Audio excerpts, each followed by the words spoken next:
भाजपा सरकार की कल हुई कैबिनेट बैठक में गंगापुर सिटी जिले को निरस्त करने के बाद गंगापुर सिटी से विधायक एवं उपनेता प्रतिपक्ष रामकेश मीणा गंगापुर सिटी पहुंचे। कांग्रेस कार्यालय पर की प्रेस वार्ता। सरकार से आर पार की लड़ाई होगी। 1 तारीख के बाद बनाई जाएगी बड़ी रणनीति। समाज के सभी वर्गों को साथ लेकर किया जाएगा आंदोलन। गौ हत्या से भी बड़ा पाप किया है भजनलाल सरकार ने। जनता भाजपा के नेताओं को और इस सरकार को कभी माफ नहीं करेगी। आज बहुत दुख के साथ मुझे आप लोगों को सूचित करना पड़ रहा है कि राजस्थान की सरकार ने हमारे गंगापुर जिले को निरस्त कर दिया है। जो गंगापुर जिला बहुत मुश्किल से अस्तित्व में आया था। विगत का अगर इतिहास में आप लोगों के सामने बताऊं तो देश की आज़ादी के समय से ही 1952 से लगातार गंगापुर को जिला बनाने की मांग चल रही थी। गंगापुर के हर विधायक ने गंगापुर को जिला बनाने की पैरवी की थी और 75 साल में जाकर के हम लोगों को ये मौका मिला। पहले हम चूँकि जब सवाई माधोपुर जिला हेडक्वार्टर बना था उस समय राज परिवार, जयपुर राज परिवार ने ये कहते हुए, ये दलील देते हुए कि सवाई माधो सिंह जी ने सवाई माधोपुर को बसाया है, हेडक्वार्टर सवाई माधोपुर रहना चाहिए। गंगापुर के साथ अन्याय हुआ। और दूसरा अन्याय तब हुआ जब करौली जिला बना। हंसराम जी ने राजनीतिक कारणों से राजनीतिक फायदा उठा करके करौली को जिला बनवाया। दूसरी बार हम जब चूके और बामुश्किल हमको अशोक गहलोत साहब ने गंगापुर को जिला बना करके गंगापुर के लोगों को न्याय दिया था। जिला अस्तित्व में भी आ गया। कलेक्टर एसपी बैठने लग गए थे।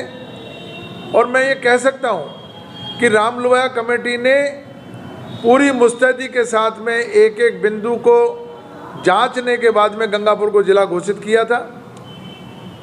अपनी रिपोर्ट देकर के सरकार ने हर तरीके की छानबीन करने के बाद में गंगापुर को जिला घोषित किया।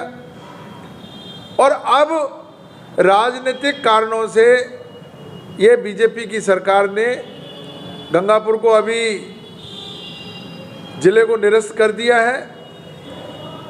मुझे बड़ा अफसोस है कि कोई कारण नहीं बता करके और केवल मापदंडों की बात करते हुए कि जल्दबाजी में जिले बनाए, जिला जल्दबाजी में बने,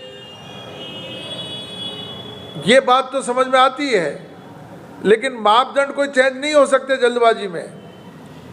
जहाँ तक मापदंडों का सवाल है, मैं ये कह सकता हूँ कि गंगापुर जिले में 5 उपखंड, 7 तहसील, जिनमें 5 उपखंडों में वजीरपुर, गंगापुर, नादौती, बावनबास, टोडा भीम, 7 तहसीलें और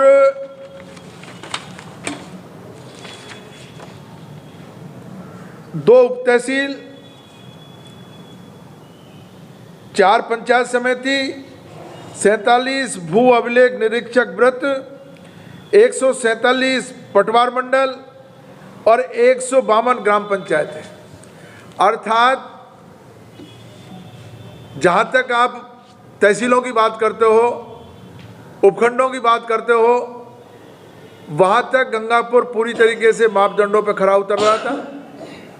गंगापुर में सवाई माधोपुर जिले से जो दूरी का सवाल है, कोचर की दूरी, जो लास्ट गांव है, कोचर की दूरी 130 किलोमीटर पड़ती है और रेंडाल गांव की जो दूरी है वो 110 किलोमीटर जिला हेडक्वार्टर से पड़ रही थी। तो दूरी का सवाल भी इसमें कहीं कोई आड़े नहीं आता। गंगापुर व्यापारिक केंद्र है, जनसंख्या की दृष्टि से भी दौसा से बड़ा है, सवाई माधोपुर से बड़ा है, करौली से बड़ा है, डीग से बड़ा है, बयाना से बड़ा है।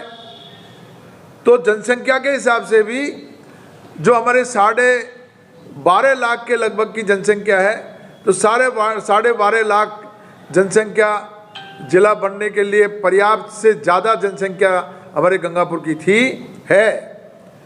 तो मैं ये कह सकता हूँ सरकार को, मैंने विधानसभा में भी ये प्रश्न उठाया, मैंने सरकार को निवेदन भी किया कि भाई आप एक भी ऐसा मापदंड मुझे बताइए जहां गंगापुर उसको पूरा नहीं कर रहा।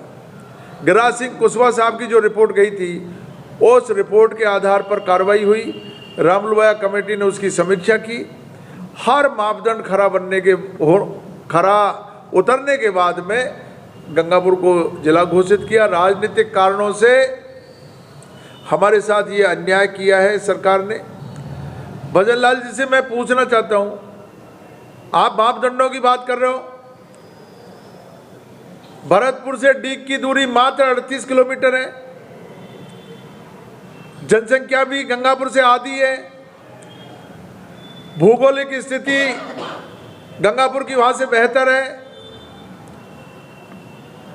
रोड नेटवर्क और कनेक्टिविटी के हिसाब से गंगापुर बहुत अच्छी स्थिति में है, व्यापारिक केंद्र गंगापुर है, गंगापुर की मंडी पूरे राजस्थान में फेमस है। तो ऐसे में आप मापदंडों की बात नहीं करें, एक भी ऐसा मापदंड आप मुझे बताइए जिसको गंगापुर पूरा नहीं कर रहा है। इनके पास कोई जवाब नहीं है। आनन फानन में इन्होंने जिले को निरस्त कर दिया। गंगापुर के जनता के साथ जो ये घोर अन्याय किया है, मैंने कल भी कहा और आज भी ये कह रहा हूँ, ये गो हत्या से बड़ा पाप है। जिस क्षेत्र के लोग 75 साल से लगातार संघर्ष कर रहे हैं और उनकी मांग को एकदम निरस्त करके उनके साथ जो कुठाराघात किया है, इसका इस सरकार को ये पाप लगेगा, भजन लाल जी को ये पाप लगेगा और भजन लाल जी को छुटकारा मिलने वाला नहीं है। गंगापुर की जनता किसी भी रूप में इसको बर्दाश्त नहीं करेगी। अभी राष्ट्रीय शोक होने के कारण, क्योंकि आदरणीय मनमोहन सिंह जी की अभी अंत्येष्टि हुई है और भारत सरकार ने राष्ट्रीय शोक घोषित कर रखा है 7 दिन का। जैसे ही शोक खत्म होगा, मैं पूरे गंगापुर के बुद्धिजीवियों से बातचीत करूंगा, गंगापुर के आम जो नागरिक हैं, जो यहाँ के सभी व्यापारिक प्रतिष्ठान हैं, जो प्रतिनिधि हैं, उन सब से बातचीत करके और अब रूपरेखा तय करेंगे और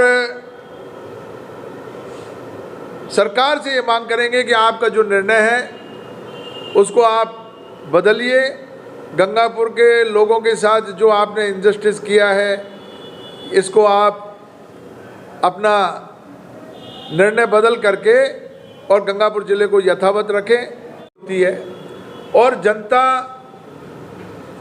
140 किलोमीटर जाए एक दरखास्त लेने के लिए, 110 किलोमीटर से जनता जाए, ये इस जमाने में संभव नहीं है।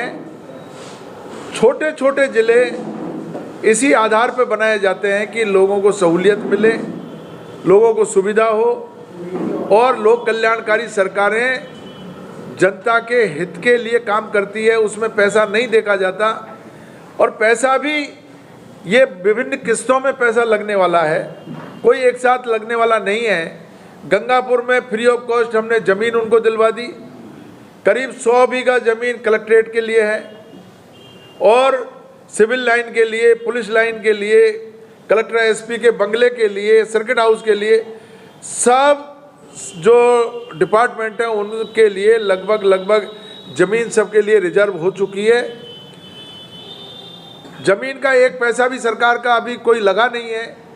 तो ऐसे में ये कहना कि साहब इसमें बहुत ज़्यादा पैसा, और बहुत ज़्यादा पैसा भी अगर लगे तो जनता के हित के लिए पैसा लगाने के लिए सरकार बाध्य है, उसको सरकार को ये काम करना चाहिए। आपके कट्टर जो विरोधी है वो ये एक चीज़ बोलते हैं कि विधायक रामकेश जी मीणा ने औने पौने दानों में अरबों रुपए की जमीन खरीद ली गंगापुर सिटी में और अब इसलिए वो चिल्ला रहे हैं।